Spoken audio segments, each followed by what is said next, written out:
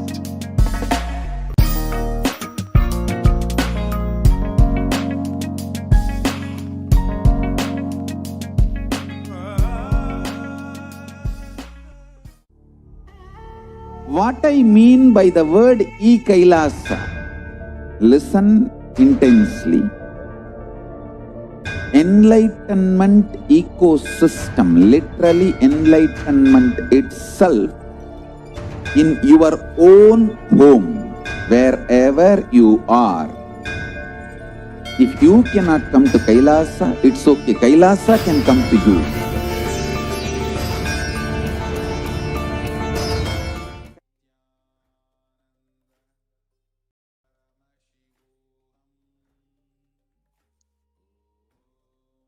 Nithyanandam.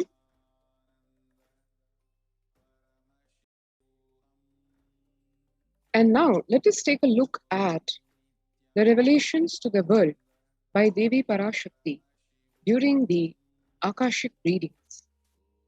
On 12th May, Devi revealed, I came as Nijavatara. I am blessing you. Listen. People, listen. To do good to all of you, I have taken the form of Nithyananda and come down as Nijavatara. People of India, listen. Carefully listen. Time after time, Bharatam is Jnana Bhumi, where enlightened beings come. We cannot make Jnana Bhumi as infertile. Enlightened beings have to come. They have to live. It has to flower. Few hypocrites, because they are stuck in delusion, we cannot sacrifice the world. Cosmos cannot be destroyed. The ship I did to save cosmos from being destroyed, that is called Adi Kailasa. The ship I did to protect beings from Pralaya is Adi Kailasa. Because of conspiracy of Drohis and enemies' rule, the captain has to leave the ship.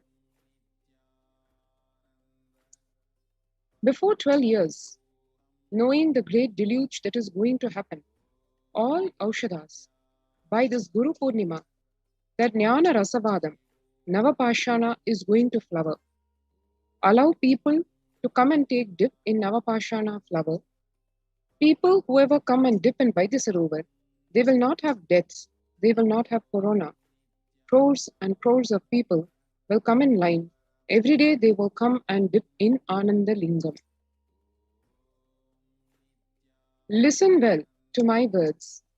For India, I made ship as protection.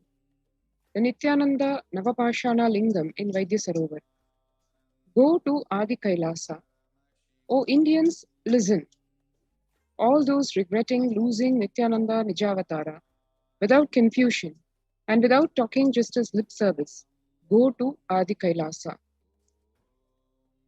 Crores of people will come there looking for health, Navapashana water feast and medicine, to get health and protection and enlightenment.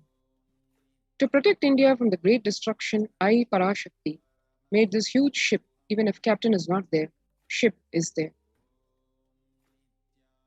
And Kailasa saving lives when first world countries are closing their borders during this massive global emergency. Kailasa is the only nation that has opened its doors to all without exception. Free COVID care centers have been opened across all the de facto spiritual embassies of Kailasa across India. Adi Kailasa in Vididi, Bangalore, Salem Adinam in Tamil Nadu, Tiruvannamalai Adinam in Tamil Nadu, Rajapalayam Adinam in Tamil Nadu, Puduvai Adinam in Puducherry, Pattanam Adinam in Tamil Nadu, Siragapadi Adinam in Tamil Nadu, Sripuram Adinam in Hyderabad, Madurai Adinam in Tamil Nadu, Avattipalayam Adinam in Tamil Nadu, Hosur Adinam in Tamil Nadu, Baroda Adinam in Gujarat. So over a dozen free COVID care centers opened in all the de facto spiritual embassies across India. and Kailasa rushes to aid India as India finds itself on the verge of the COVID-19 third wave. Multiple free COVID care centers have been opened across India, across the various de facto spiritual embassies of Kailasa. Various humanitarian services and spiritual services are being offered during this pandemic in Kailasa's de facto spiritual embassies across India, and the cosmic revelations or the global pandemic in the form of the Devi Parashakti Akashic readings by the Supreme Pontiff of Hinduism, Nithyananda Paramashivam, to provide one absolute guidance, support, care, and compassionate service. The free humanitarian services offered during this pandemic in the de facto spiritual embassies of Kailasa across India include medical care in the form of allopathy, Ayurveda, Siddha medicine, the infrastructure to accommodate thousands of people, the accommodation in the form of multi-layered quarantine, emergency ambulance and ICU on wheels, personal protective medical equipment, food security management through food banks, and organic farming. To join the COVID Care Protection Center, you can register now through this link, https://kailasa.org/kailasacare, https://kailasa.org/KAILASACARE. Let's take a few minutes now to register ourselves at this COVID Care Protection Center link so that one can avail of this blessing by Devi Parashakti.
Nithyananda Paramashivoham.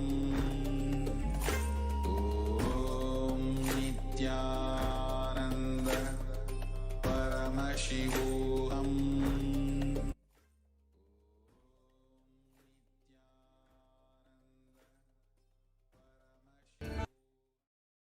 is Kailasa.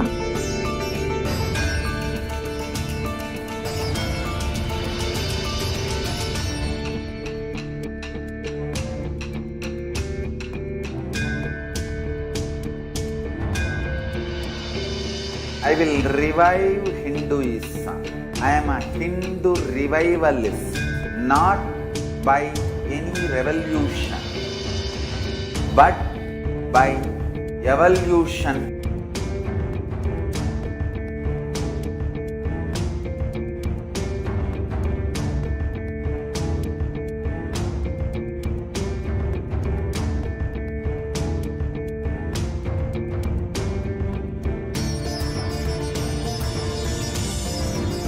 And setting model communities.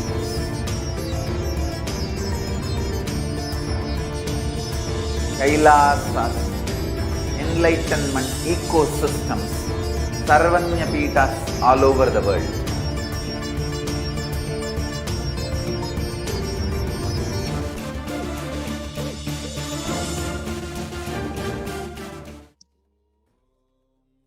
Nithyanandam, and welcome back. Now, to give a glimpse of The spiritual routine, which is a very fundamental component of the lifestyle of the de facto spiritual embassies of Kailasa worldwide,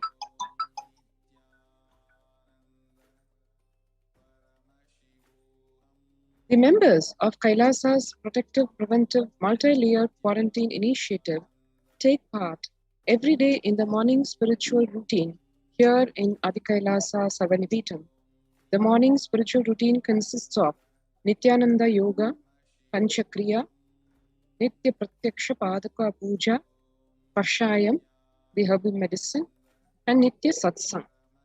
What are these components and how they are important for holistic health? Let us see. The morning spiritual routine is really the fuel to reach Kailasa itself. This is exactly what the Supreme Pontiff of Hinduism, Bhagavan Nithyananda Paramashivam, has himself said. The morning routine and the chemical changes it brings about in you and the healing it does in your system, the biological rhythm it sets in your system, all of them are very important.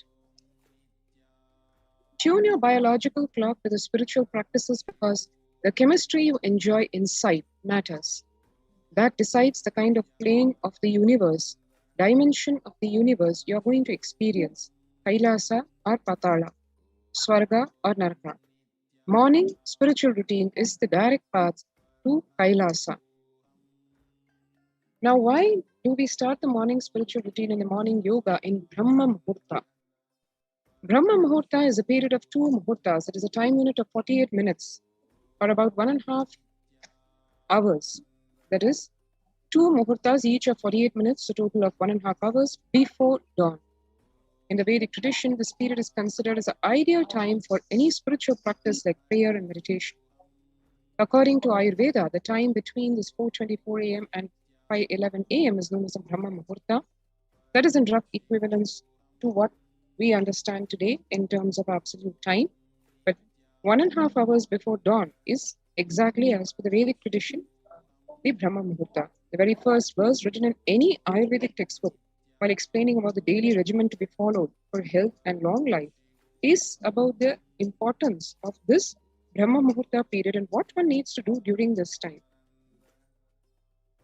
The pramana for waking up in the Brahma Muhurta is referred in the Ashtanga Hridayam scripture, where it says one should wake up in the Brahma Muhurta for sustaining perfect health and for achieving a long lifespan as desired.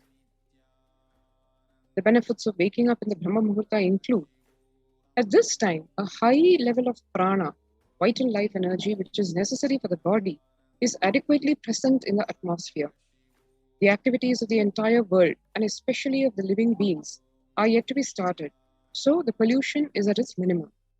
The cheerful atmosphere has a considerable effect on the body and mind. Ayurveda has given a deep thought to the daily routine, which when followed aligns our day perfectly to express our maximum potential and capabilities. This starts with getting up in the morning. The quality of our waking up decides the energy level for the whole day.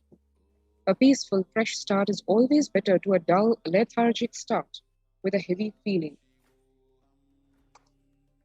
Tuning our biological clock to the rising and the setting of the sun is the best way for reversing the aging process. Waking up during this Brahma Muhurta puts us in perfect synchronization to the natural clock. The Shat Karma in Hatha Yoga. The first step in traditional Hatha Yoga is Shat Karmas, purification of the body, practiced for hygienic and preventive purposes, having a spiritual end in view. For example, the Karna Dhoti, the practice for cleansing the ears, enables the practitioner to hear the mystical internal sounds. Neti is said to bestow, Neti, which is a nose cleaning, is said to bestow clairvoyance. So it is not just the physical cleansing of the body, it has with it the spiritual benefits as well. Shatkarma practices have their origin in Ayurvedic Panchakarmas, that is the purification and detoxification treatment. They affect and activate almost all of the vital systems in the body, the digestive, the respiratory, the circulatory, and the nervous systems. It's an overall overhaul. Panchakriya and Nithyananda Yoga. The cleansing techniques, these include the cleansing techniques which are adapted for the modern lifestyle. They prepare the body to experience the higher states of meditation, ultimately to attain enlightenment, to experience Paramashivoham itself. They give better health and quality of life. The modern world, especially with so much of pollution and impure food, toxic food, ailing bodies, bad health, disturbed minds, and especially with this ongoing corona pandemic, which is affecting people on all levels, from the physical, mental, psychological, all levels, it is extremely important for us to be anchored in the right practices of lifestyle. And the morning spiritual routine, which is practiced in the de facto spiritual embassies of Kailasa, and which also get relayed live on Nithyananda television, all these contribute a lot to anchor oneself within that blissful space, to help establish oneself in the state, space, being, powers, and consciousness of Paramashiva. The 5 processes of Panchakriya include the eye cleansing, Jalaneti, Sutraneti, Jalabhasti, and Haritaki. Let us see what these involve. Netra Shuddhi, or eye cleansing. What this involves is the eyes, which are the most used organ of the body, in the sense of they are active practically all during the entire awake time. The eyes constantly being used, the various eye muscles constantly subjected to the external stimuli, and they are exposed to the air pollution, the bright lights, and they're practically the most overused organ of the body. The Netra Shuddhi is a very simple technique for eye health, where one uses a little container kind of a vessel to fill water and to upturn it on the open eyes and rotating the eyeballs across in various directions, including the formation of an 8, up, down, and the lateral sides, so that the eye muscles are also exercised, as well as the entire eye is cleansed. This is to be done twice daily, once morning and once evening. This simple technique helps to keep the eyes clean and to remove the various toxins and the pollutants that would have affected the eye during the whole day. So one can see over here, simple water upturned on the eye and the eye muscles rotated. The benefits of eye cleansing include reducing itching, burning sensations, redness, eye strain. They relax the eye muscles. They cool and refresh the eyes because of the water that cleans them, leads obviously to clearer vision, reduces the puffiness around the eyes, helps in the prevention of conditions like cataracts, and has a completely relaxing effect on an anxious mind itself. The Jalaneti is the cleansing of the nasal passage with water. It basically cleans the air before it enters the lungs. There is a thin layer of mucus and fine hair in the nose, which actually is endowed by nature to trap the various impurities. The impurities which are trapped here are moved to the throat and then the stomach, where the stomach acid eliminate the bacteria. That is the science of the Jalaneti. It also warms the cold air before it enters the lungs, humidifies the dry air to prevent drying of the lining of the airways. So one can see here the Jalaneti with the Jalaneti pot, where the head is upturned at almost a 45-degree angle, and the water is poured from the Jalaneti pot into one of the nostrils, and the water is allowed to just flow naturally across the bridge of the nose and come out through the other nostril. This simple cleansing technique can go a long way to protect oneself from various infections, especially throat problems, lung problems, common cold, and especially in the time of this COVID-19 pandemic. It is extremely powerful tool to protect oneself from the possibility of the infection of this pandemic. The benefits of the Jalaneti include it cleans out the nasal passage and the sinus cavity. It relieves the nasal and sinus congestion and pressure. It leads to easier flow of breath for better yoga and meditation, activates the third eye directly, and it improves the ability to smell very naturally. Next is the Jalabhasti, or the water enema. This is a powerful technique to flush the waste material out of the colon. It induces bowel movements that clean out the colon, leaving you feeling cleaner, lighter, healthier almost immediately. This is one technique that can be used which is not only restricted to cleansing of the bowels, it has an overall health effect, basically helping to remove and flush out the toxins which would otherwise be stuck inside the body for days, weeks, and probably months, which is the root cause of all disease as per Ayurveda. This is a Jalapasti water enema can, a simple container with a tube which is inserted, which is used to put in water and clean the colon. The benefits of Jalapasti or water enema include: it completely cleanses the lower gastrointestinal tract. It removes the excess body heat, which fundamentally comes from the ama or the toxin that is accumulated in the body because of stale food. It removes the old stool, the gas, layers of toxins from the colon. It purifies the body to become a clear receptacle of deeper truths. It stimulates the pranic energy, making one feel active and alive. It leads to a clear mind and a healthy, light body. And the contraindications are for pregnant or nursing women who need to take medical clearance before doing this. The Haritaki, this is the miracle herb in the Nithyananda lineage, especially when years back the Supreme Pontiff of Hinduism, Bhagwan Nithyananda Paramashivam, has revealed in elaborate detail the benefits of this magic herb called Haritaki or Kadka Pudi. This Kadka powder routine is a gift to the Nithyananda lineage, especially from the Madurai Adinam lineage.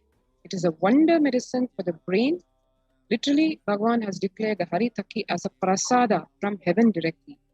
It is served at all Nithyananda Adinam's temples, centers as a blessing from the divine, and anyone doing any kind of spiritual practices should take this Haritaki powder. One can see here how it is.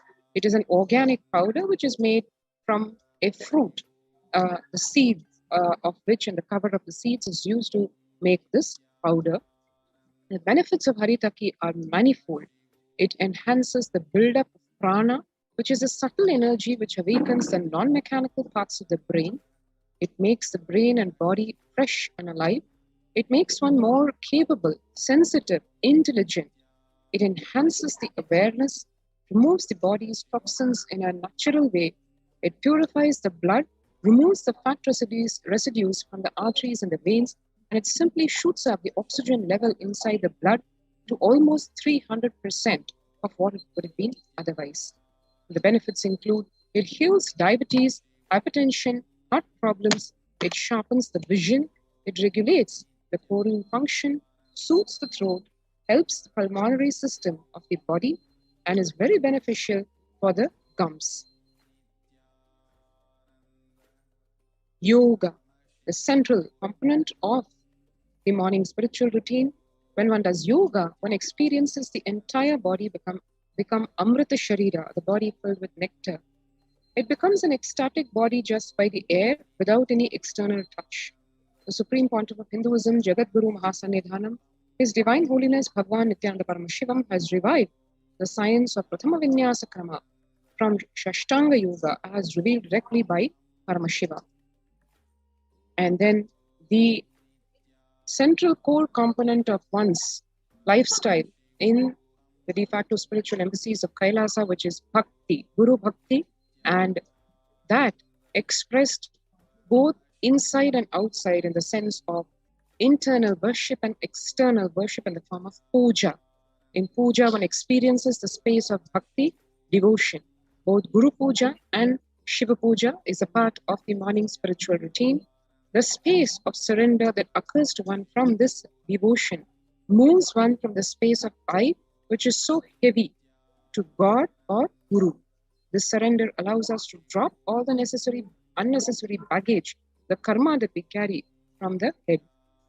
In puja, one sits down with oneself, connects with the Guru, with God, by performing the pujas, and literally is an exhortation to the divine to come and bless one from the understanding, experientially understanding that God or Guru is the source of everything and how he is available in everything, and is available in the Shivalinga that one worships during the Shiva Puja. And let me connect with that ultimate, with that divine, and let the divine, the ultimate, reveal itself to me. So that's a brief glimpse of the morning spiritual routine, which is the blissful start to the day daily in the COVID care centers. And to avail yourself of coming and into the COVID care centers, one can register now through the link https://kailasa.org/kailasa-care. So if you have not already registered, take a few minutes now to register yourself at this link to avail yourself of the COVID Care Protection Center.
Cognition's knowledge, only when you live, power manifestation and possibilities manifestation happens. It's a fundamental truth.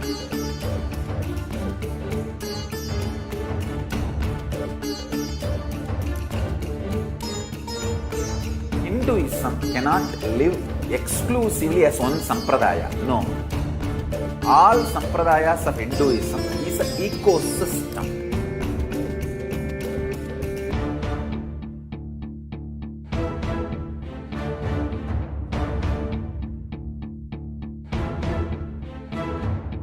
So don't keep quiet thinking that if one sampradaya is attacked, only that sampradaya is going to be affected. All of us are ecosystem.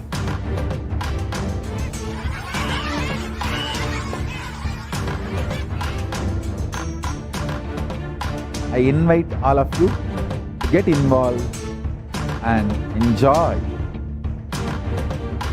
Hinduism by the principle of Dharmo Rakshati Rakshitaha. When you protect Dharma, Dharma protects you. We will make the whole planet flourish spiritually. The spiritual prosperity will happen to the whole planet. We all have to coexist together.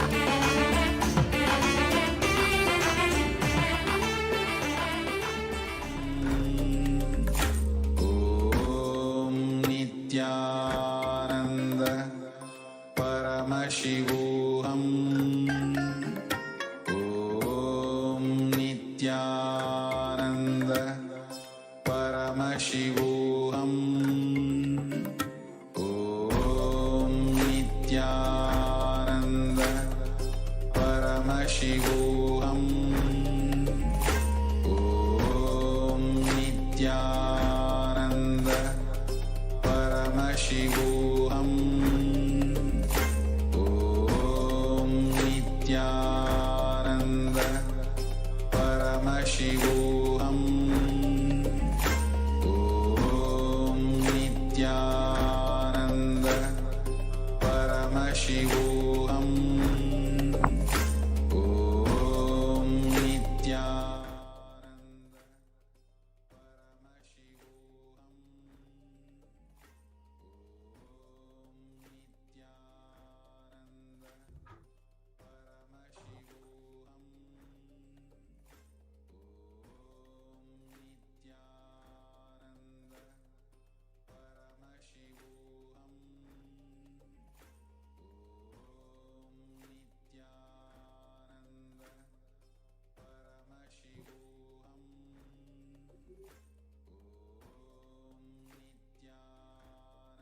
Nithyanandam. Welcome back for all of the viewers. In the previous segment, we were able to understand the updates from the Adi Kailasa Sarvagnapeetham, from the administrators themselves of the Adi Kailasa Sarvagnapeetham, one of the largest Kailasa COVID care centers in India, helping so many people be safe during this intense time in India. Now, in this next segment, we'll be continuing the series on the persecution against the Supreme Pontiff of Hinduism, presenting to each and every one of you the truth behind what has happened in every single way, in all different directions, how attack has ensued against the Supreme Pontiff of Hinduism. And despite so much of persecution, whether it is incessant lawfare, the attacks against his adinams, physical attacks and destruction of adinams and properties, and so much of thousands of years old of heritage, or the more than 70 assassination attempts against him, how he has continued to contribute to the world and show the necessity for Kailasa, the Hindu nation. Today, we have been speaking on, in the last segment, we had discussed the Hindu temple destruction and how that was a main point of destruction and a tactic used by the anti-Hindu militant forces for the last 1,000 years on against Hindus in order to enslave the entire civilization. The Hindu ecosystems with the Hindu temples at the center were destroyed, brutally destroyed, and the amount of destruction until today hasn't even been recorded and calculated enough to show. An estimated amount of 100 million temples over the last 1,000 years have been destroyed and today are actually lost. Just a handful of temples that we celebrate and revere in the Hindu tradition today are not even 1% of the huge celebratory civilization that we once were. And the purpose of this whole segment is in order to understand the necessity now for Kailasa, for a Hindu nation, and understand that the only voice and the last hope for Hinduism is the Supreme Pontiff of Hinduism. Today, we are understanding in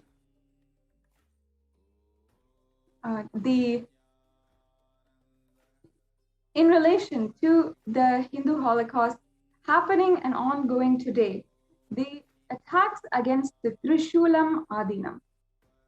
Trishulam is an Adinam established in 2017. Of course, the land was given years before, and in 2017, the Supreme Pontiff of Hinduism began establishing Kailasa in this place. What were the different advancements of the area of this ancient indigenous community that was in this area and living there? How did this happen, and what were the subsequent attacks against the Kailasa, which was established in Trishulam, is what we are going to be analyzing today. So we'll be right back with you in a few minutes and start explaining, going through step by step, the attacks against Trishulam, one of the most brutal attacks in the history of the revival of Kailasa.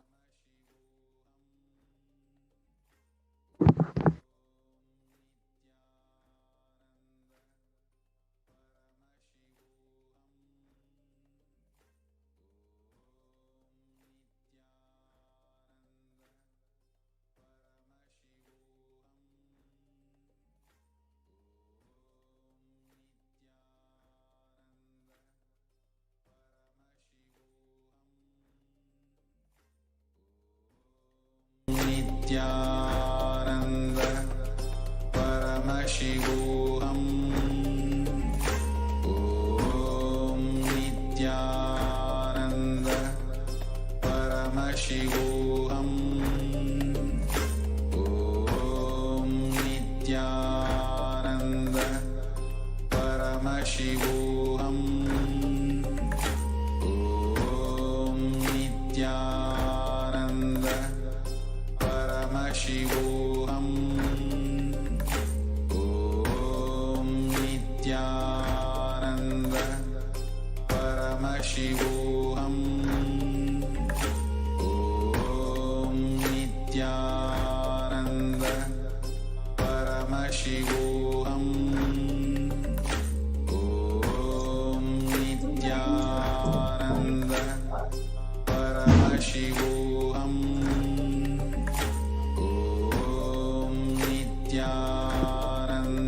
Yes. Let us now understand, first of all, an introduction to Trishulam and the Kailasa established in Trishulam.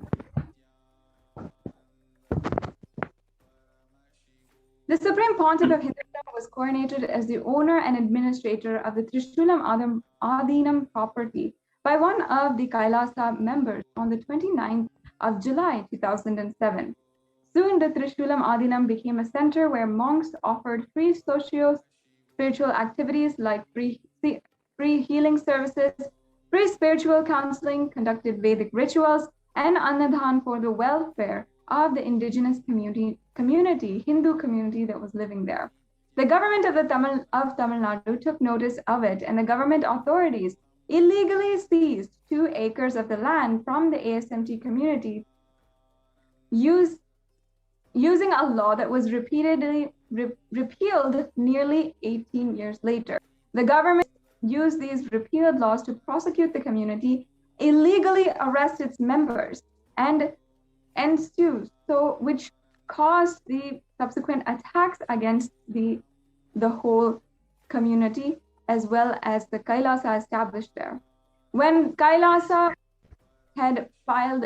members of Kailasa had filed a writ petition, a High Court order in 2012 declared that the Supreme Pontiff of Hinduism was the legal owner of the property. But when the government appealed in the High Court to revisit the judgment, the judiciary, in collusion with the government, passed an illegal order to confiscate the property on the basis of the repealed law.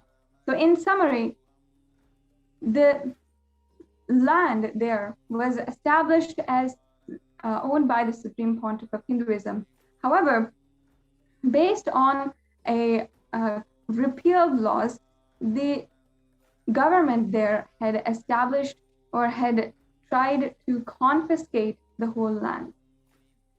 Now, caste supremacist forces and atheist terrorist forces wielded brutal and barbaric campaigns against all of the Adinavasis there. In 2017, caste supremacist forces had literally raided the campus, injured the Kailasa, the sannyasis, kicked them out, and damaged the property. The life of peace, loving and unarmed monks of Kailasa is continuously threatened by henchmen of the caste supremacists encroaching the land. Despite the illegal attacks, the Supreme Pontiff of Hinduism and Kailasa community sannyasis and the members are still standing strong, and they had faced the saga of mob violence and attacks by the anti-Hindu militants while continuing to serve the community, building new roads, fixing and improving the sanitation systems, providing water supply, offering free food for the whole local community, and reviving the temple ecosystem, reviving the Vedic rituals that were ongoing.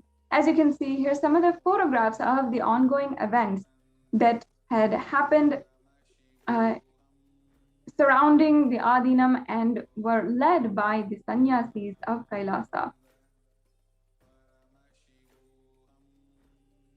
The Supreme Pontiff of Hinduism inaugurated Kailasa in Chennai, Nithyananda Trishulam Adinam, a 3-acre temple monastery complex in 2007 to revive and uphold the celebrated Adi-Shaivite tradition, epicenter of worship. The Trishulam Monastery complex is located at the foothills of the Trishulanathar temple, one of the most famous Shiva temples in the locality, and built in the 10th and 11th century, and is located on top of a hill. Thousands of devotees visit the temple and visit this temple every single year. The monks of Kailasa, all of the Hindu monks, offered free socio-spiritual services like free healing services, free spiritual counseling, conducted Vedic rituals, and Annadhan, the free distribution of food for the welfare of the whole indigenous Hindu community that was surrounding the Trishulanathar temple. And the Supreme Pontiff of Hinduism envisioned to build a Shiva temple for authentic Shiva worship, and a Gurukul, free Adi-Shaivite residential school, and a free hospital to provide medical services for all.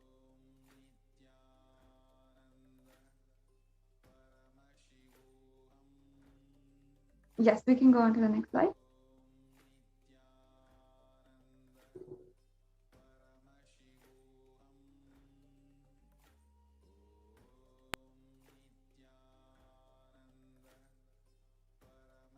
On the 29th of July 2007, His Divine Holiness, the Supreme Pontiff of Hinduism, being head of Kailasa, was coronated as was coronated by Annapurni Achi and her family, which includes V.R. Ramanathan, the son of Annapurni Achi, and Ma Nitya Bhaktikananda Swami, who is a member of the Kailasa order of sannyasis. As the order of and spiritual administrator of the property, she at that time she had coronated and bestowed the land that she had on to the Supreme Pontiff of Hinduism. And the Supreme Pontiff of Hinduism had, through his work, inspired Annapurni Achi with the social services and the Hindu rituals that he was continuously conducting in all adinams across India. So the Supreme Pontiff of Hinduism's vision for Trishulam has always been to serve the community with the temple, Gurukul, free Vedic school, hospital, daily Annadan, and since the Supreme Pontiff of Hinduism was coronated in 2007, 8 years after the Urban Land Act was repealed, he is the rightful owner of the land. And on the right-hand side, we can see the legal documents, the legal revenue, the land revenue document issued by the social revenue officer in Jameen Pallavaram, which is the place where Trishulam Adinam is located, and showing that the land did belong to the Supreme Pontiff of Hinduism, and the land was given to Ma Nitya Bhaktikananda Swami, who is a sannyasi of the Sovereign Order of Kailasa.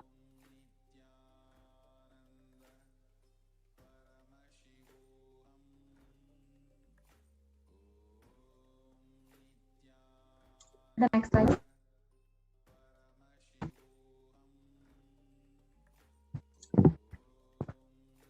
As was presented, the Trishulam Adinam that we had in Chennai, which is one of the enlightenment ecosystems being revived by the Supreme Pontiff of Hinduism, was brutally attacked in a joint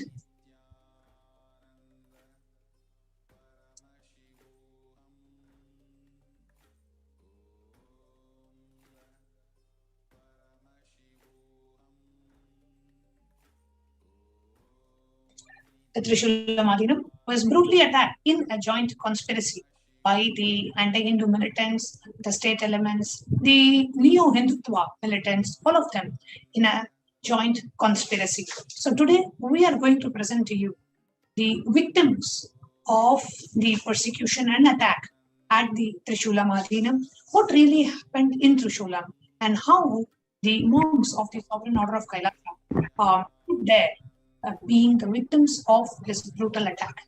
The attack included destruction of the enlightenment ecosystem. The attack included violence against women. The attack included the rape of the female monks who were living there doing service to the community. And the attack included much more. We are now going to share with you what really happened in the Trishulam by the sannyasis who lived there at that time, after a short break.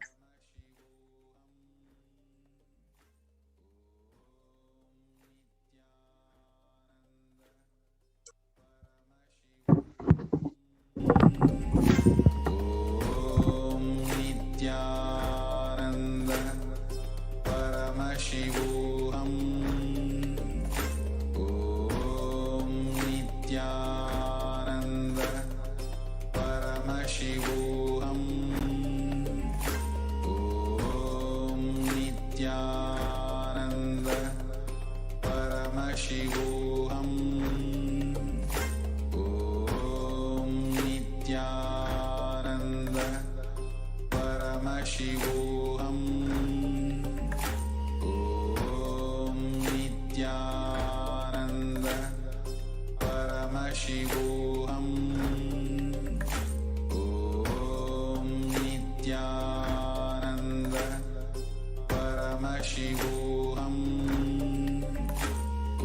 Om Nithyananda Paramashivoham. Om Nithyananda Paramashivoham. Om Nithyananda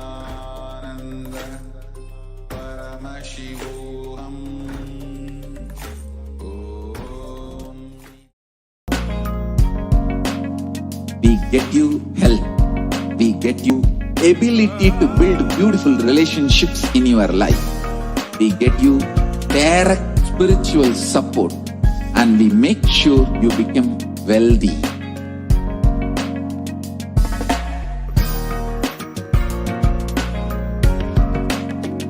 We won't stop giving you just good life.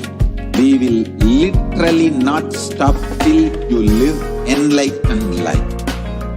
Manifesting the state of Paramashiva, space of Paramashiva, powers of Paramashiva, being of Paramashiva.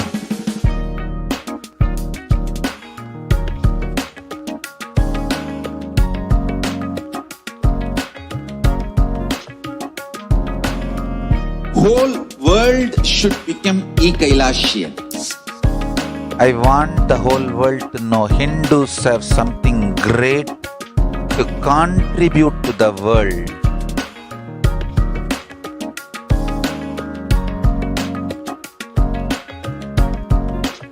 We have something great to contribute to the world.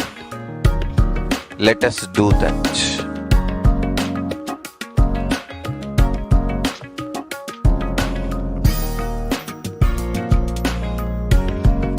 E-Kailasa is proper customized spiritual service helping you to identify your root patterns of suffering. We have perfected the science of helping every individual from every cultural, religious, nationality background.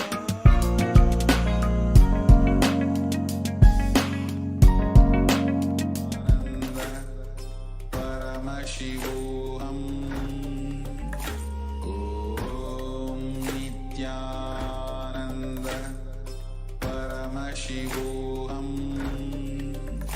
Om Nithyananda Paramashivoham.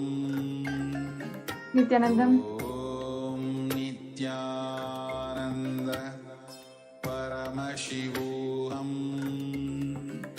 Om Nithyananda Nithyananda. Paramashivoham. The attacks on the Trishulam Adinam were probably one of the most brutal warfare tactics that was launched against one of the Kailasas in the entire history. In 2010, we saw literally an entire Adinam set in flame, and the Supreme Pontiff of Hinduism had to flee. 7 years later, this attack happened, where literally so many hundreds of terrorist forces had raided the Adinam, destroyed every single piece of property, shattered the glass doors, overturned the cars, stoned each and every one of us, female sannyasis, attacked us, drove us into corners of our seeking shelter, and drove us into the corners, shivering, shaking, and holding on to each other as we were scared for our lives and literally holding on to the remains of dignity and remains of at the hands of the at the hands of so many anti-Hindu militant forces.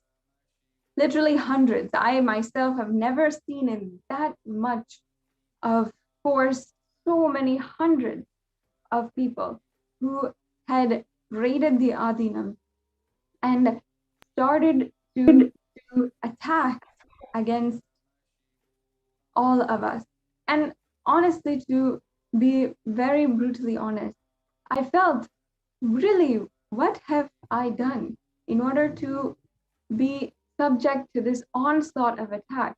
I was shocked by the amount of violence that I saw right in front of my eyes. I saw one of my sister sannyasis getting sexually assaulted and raped. I saw literally the destruction of all of our respective cabins or homes, and our deities which we worship as God being stoned, and every single glass window being shattered. Where did this violence come from? Is this what humanity really is? Is this the true colors of people? Is really what I thought. Because I could not understand how I'm just a 20-year-old who wanted to take up this lifestyle, and yet going through so much.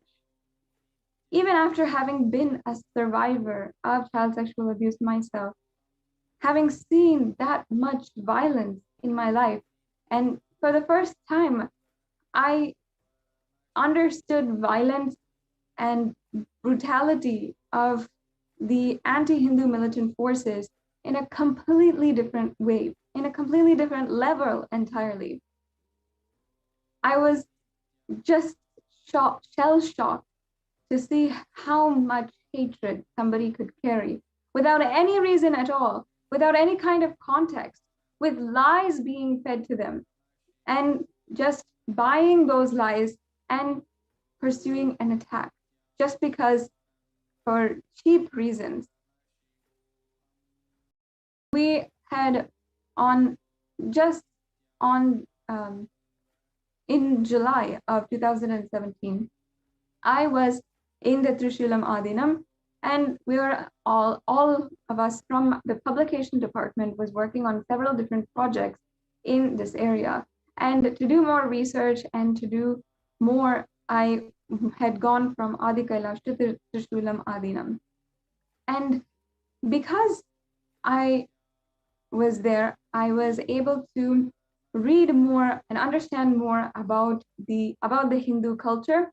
Having been from the United States, this was a completely new environment, and yet the Sangha and everyone around had made it such a learning experience for me to develop and grow in my path.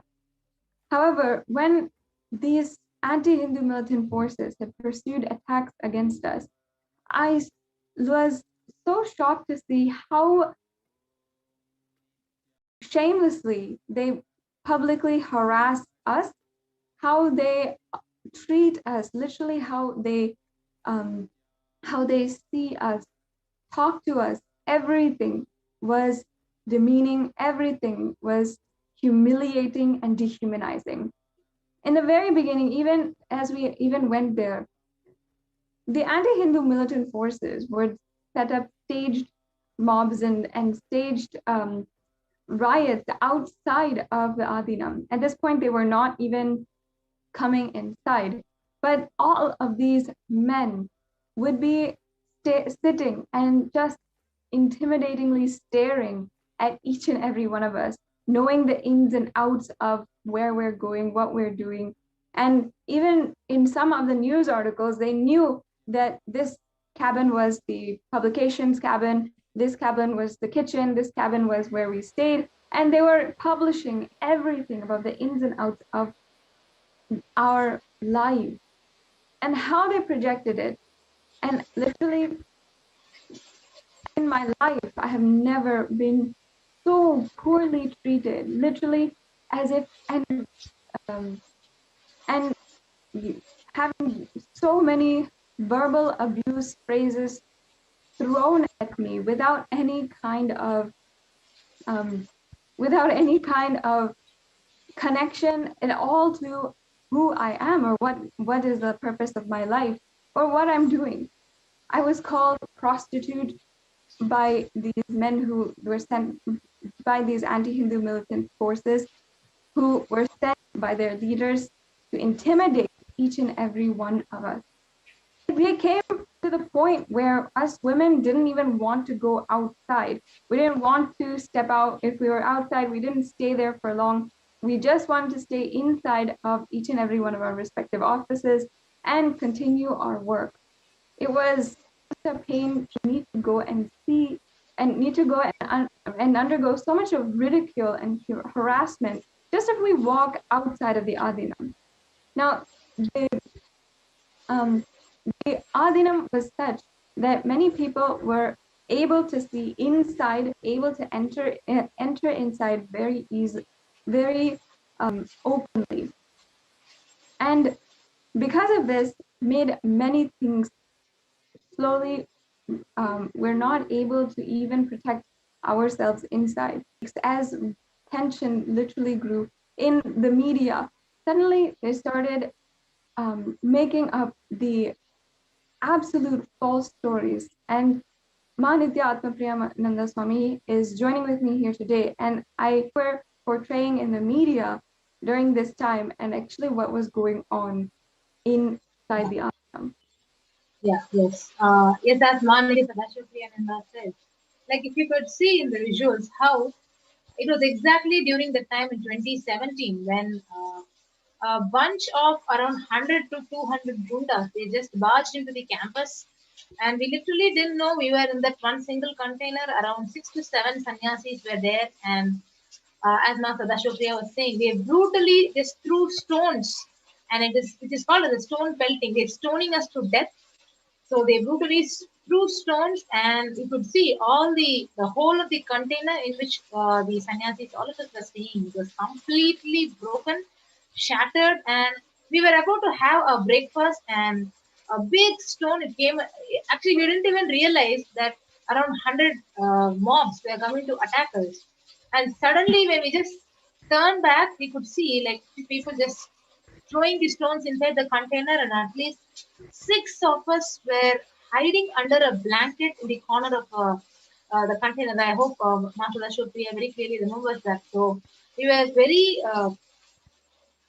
we were actually messaging Swamiji for immediate protection. So because we could not go out, we could not do anything. Even if any one of them saw us, they were actually trying to kill. One woman was actually peeping through the window, and she was literally trying to kill all the women inside the container. They could see the brutal attacks in the visuals which we are projecting. So it was really Swamiji's grace where when we tried calling and we passed on the message to Swamiji, and immediately the next moment, the Supreme Pontiff of Hinduism, he literally blessed that Kala Bhairava will be immediately there and protect us. And right after that call, the policemen